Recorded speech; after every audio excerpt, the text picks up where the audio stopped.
During the holidays, our tables and our kitchens, our events are kind of this canvas for memories and flavors, just different experiences around food. But have you ever stopped to think about what makes it those flavors and those memories and that nostalgia around it so special? Is it the taste? Is it the tradition? Is it something else? There is a whole world of psychology in place when it comes to food and nutrition and our choices and our experiences and how that applies to holiday eating. It's a blend of that emotion and that nostalgia and just joy around food. The joy of sharing those meals that make it into something that feels like more than food. In this video, we're going to be talking about some of the psychology around holiday eating, how our emotions and memories can play a role in our choices, and also talk about the mindfulness of it all. So if all that sounds good to you, let's go.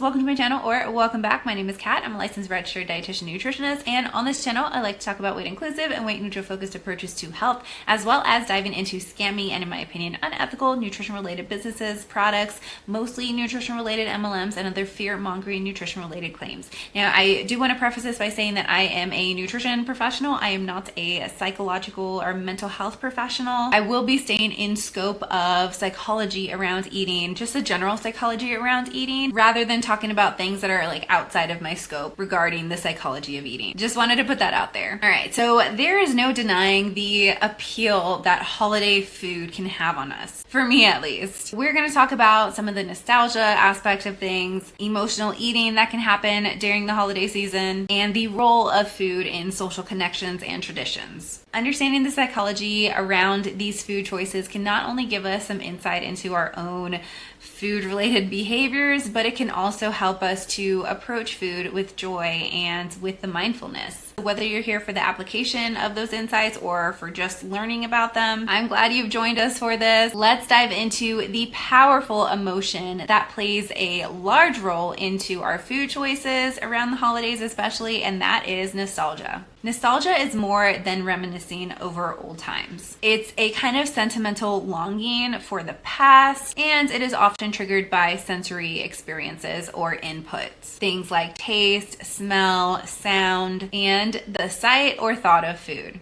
During the holidays, nostalgia can really be woven into like almost every dish. Think about your favorite holiday meal or meals and your favorite holiday treats. Chances are that it's not just the flavors that you love, but the memories that come with those meals and those foods and those treats. Our brains are able to link foods to memories, and that can create a really comforting association. And this is why sometimes even just having a bite of a specific holiday food can really bring a lot of positive emotions. It can also, I'm sure, bring a lot of negative emotions as well, but the consumption of it can definitely come from the flavor, but also those memories and the desire to have those memories. Now, this brings us to the concept of comfort foods. These are the foods that we tend to reach for when we are desiring some kind of positive memories or comfort or this kind of feeling of security and love. And that can happen any time of the year. But at one time, a lot of people are having comfort foods at the same time. They might be meals that are passed down from generation to generation, or they might just be one generation deep. It doesn't really matter. They are still important and they can still be very comforting. But why are these comfort foods especially craved around the holidays? There's a little bit of a mix between like a tradition and emotional connection and just kind of a human response to seeking some kind of comfort during a season that is also stressful. I don't have to tell you that the holidays can be a stressful time, and so that adds an additional layer of those kind of comfort foods to the mix. And during those times, food can not only feel like they nourish our bodies, but also just nourish our souls, our being. Now, let's also talk about another experience that is often experienced, and that is emotional eating. Now, emotional eating is when we eat in response to our emotion. It is not necessarily the same thing of having emotions and eating. It's that response to those specific emotions. And it's not just a physical hunger. Now, you can have physical hunger and emotional hunger at the same time, or you can have them separately. And that is one of the reasons why I really like encouraging people to approach food with curiosity, compassion, and context to really understand what is going on and the type of hunger that they're experiencing in order to know the best way of approaching that. And emotional eating can be from positive emotions or they can be from negative emotions. It's like kind of a way to manage those emotions. And the holidays can be a roller coaster of emotions. There are happy feelings for a lot of people, while at the same time, or for other people, they might be primarily not so happy feelings. While there can be that joy and excitement, there can also be loneliness or grief going on. These feelings, both high and low and in between them, can trigger emotional eating. For example, you might find yourself reaching for another slice of pie when you're not necessarily hungry, but maybe during a moment of stress or sadness, or you're focused on not wanting to talk to other people at holiday events and just kind of focus on your plate. Sometimes just getting caught up in the moment too, like talking with friends and family, you can find yourself kind of just doing something like eating chips maybe, and just this kind of feeling that lots of different emotions and not necessarily eating because you're hungry. Now, it's important to remember that this kind of consumption, emotional eating, that is not a moral failure. That is neither good or bad. It is neutral. It tells us, or it can tell us, a little bit about what's going on. Now, while it is neutral, it can also at the same time be something that is having, as far as our impact on ourselves, our physical self, and how we're feeling, it can have more pros than cons, or it can have more cons than pros. And when I am working with someone, we're talking about emotional eating, typically we won't really decide a plan of action unless it is something that is causing more harm than good. If they're going away, if they're leaving from that experience feeling not so great physically, then that might be a sign that approaching that emotional eating and kind of having a plan of action for those times, for those events, that might be something that is beneficial or helpful. So it's not just this kind of blanket bad thing. Emotional eating itself, by itself, it's morally neutral. And it is worth kind of assessing whether it didn't really make you feel any different. If you felt fine with it, then cool. But if you have that physical discomfort that can detract from the overall enjoyment of the event, then that's something worth like considering further. And recognizing emotional eating is not about the purpose of like instilling guilt or shame or like feelings of I should have done this or that. The goal is just being able to tune into the body's signals and finding that balance where we can enjoy those foods and really celebrate that experience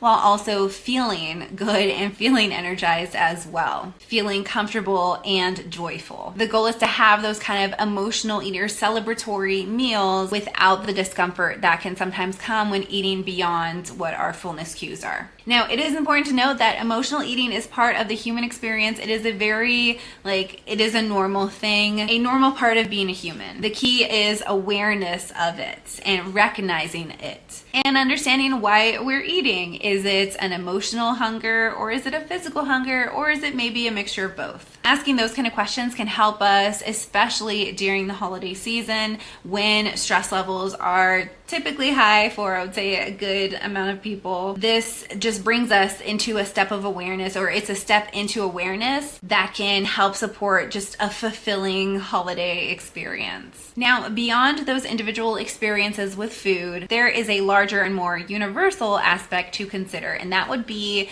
the social bonding around food, or food as like a social bonding tool. Now, I've talked about this a few times on my channel before. I love food anthropology. I think it is fascinating. So anthropology is the study of people. It's a study of humans. It's just looking at people without that judgment.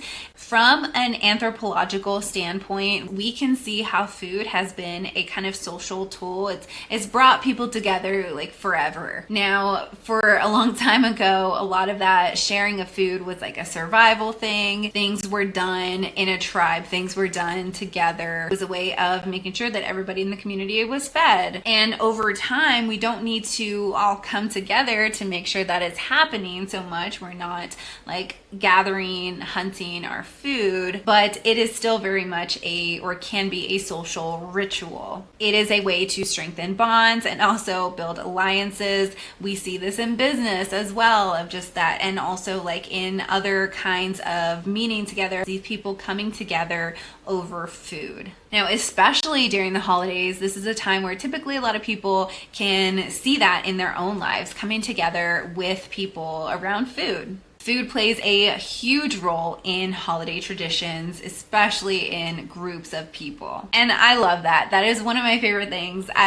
Just the idea of it, I think it is so exciting. It's something that humans all have in common everywhere in the world. Like, people are coming together over food. I think that's pretty cool. And those kind of patterns of coming together is not just about eating. It's not just about the food. They're coming together, they're sharing stories, they're creating memories. It's a symbol of unity and togetherness. And oftentimes a lot of cultural traditions are woven in there. The act of sharing food is not just that nourishment piece, but it produces or supports those feelings of happiness and bonding. Unless you're like not happy to be there. Like, if you don't want to be there, then you're not going to be feeling those feelings of happiness and bonding. But you get what I'm trying to say. When we sit down with others, we're participating in that kind of connection piece. Now, as we transition into colder and kind of shorter, less sunlight days in the holiday or in the wintertime or the holiday season, it's worth noting how that environment or that can impact intake as well. During the winter season, during the holiday season, that can impact our mood, and we might feel a little bit less energetic with not having as much sunlight. People will have an increase in cravings or desire to eat more carbohydrate dense foods. And this makes sense because foods can help us to feel good. Eating is a helpful thing. It's a beneficial thing. And sometimes when we are feeling a little bit down because we're not getting as much sunlight as maybe we're getting the rest of the year, that can leave us craving more of that feel goodness and craving more of those carbohydrates that help us to feel good in the moment of that consumption. So as the seasons change, it's something that I recommend to just be aware of how maybe cravings can change, or if you notice like a shift in your eating patterns. Recognizing those kind of natural, what you find as like a natural tendency with those shifts can really help us with mindfulness and just self-care as far as like food choices go. And also with the holidays, it's really easy to get swept up with a lot of events and lose touch with kind of our typical approaches to eating, like our normal eating habits. Now, this is where mindfulness can really be a game changer, in my opinion. Mindfulness is the presence with food, and that can really transform our experience with food and how we're feeling. Mindfulness is not restriction. It is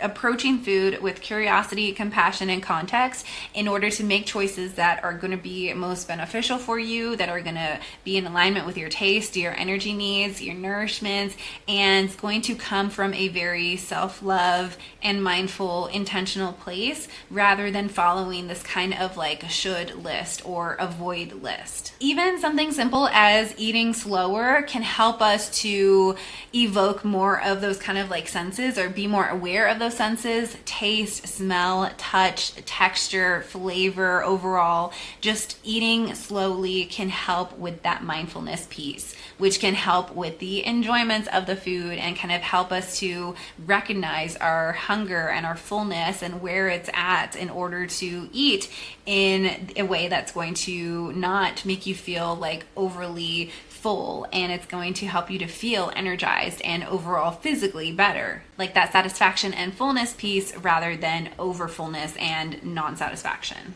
And also tuning into body signals of hunger and fullness that can help you to eat for nourishment and joy rather than like out of habit or emotion. And recognizing gratitude at meals or with meals is also something that I encourage people to do, as it does help provide a little bit more connection with that food.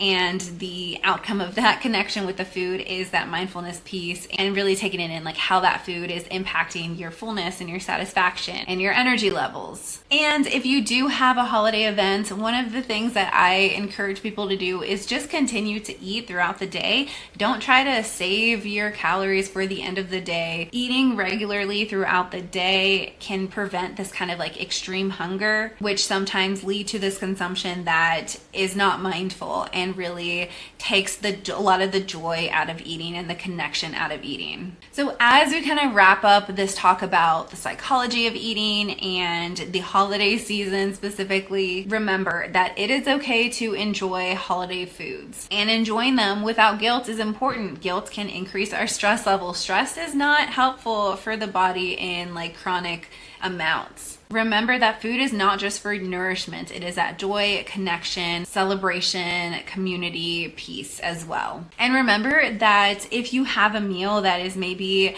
more indulgent than you would want to have, just know that health encompasses so much more than what one meal or one day or even 1 week or 1 month of eating. Health is really a picture of the social determinants of health. And diet culture and wellness culture, unfortunately, they have a really strong, I don't know how I'm trying to word this, but like diet culture and wellness culture will tell you that how you eat in the holiday season is like the make or break of your health. And really, the social determinants of health play a larger role. Is it going to provide nourishment to your body? Absolutely. We can't just go the whole month without eating. We still need that nourishment, but you don't have to strive for perfection, is what I'm trying to say. And if you can approach your food with curiosity, compassion, and context, and eat for joy and energy and feeling good, that is a really health supportive approach in the kind of health that means something, not diet culture.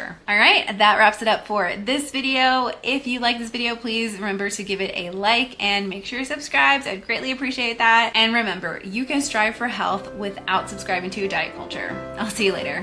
Bye.